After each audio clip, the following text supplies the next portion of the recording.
আজকে হচ্ছে বৃহস্পতিবার, তাই জন্য নিরামিষ। তাই হচ্ছে আমরা দিয়ে এই যে আমাদের গাছে হয়েছিল সেই আমরা পেড়েছি, সেই আমরা দিয়ে ডাল হচ্ছে এখানে। এখনও ডালটা কমপ্লিট হয় না, বলে সেদ্ধ করে নিয়ে তারপরে এটা জিরে ফোড়ন লঙ্কা ফোড়ন দিয়ে করেছি। এবার আমড়াগুলো দিয়ে দিয়েছি, একটু নুন হলুদ দিয়ে দিয়েছি, সেদ্ধ হচ্ছে, কমপ্লিট হয় না। তাই এখানে হচ্ছে কুঁদরোই আলু তরকারি করেছি। কুঁদরোইগুলো ভালো ভেজে নিলাম, আলু ভেজে নিলাম, দিয়ে আদা জিরে বাটা দিয়ে এই যে নিরামিষ বৃহস্পতিবার বলে দিয়ে নুন হলুদ দিয়ে দিয়েছি, একটু ধনে গুঁড়ো দিয়ে দিয়েছি, দিয়ে ভালো করে একটু জল দিয়ে সেদ্ধ করে নিয়ে লাস্টে একটু গরম মশলা দিয়ে দিয়েছি।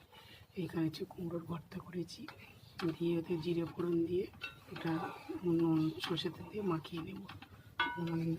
আমরা ডাল হচ্ছে এই যে আমরা দিয়ে ডালটা এখনও কমপ্লিট হয় না, কমপ্লিট একটু বাকি আছে, কমপ্লিট হয়ে যাবে।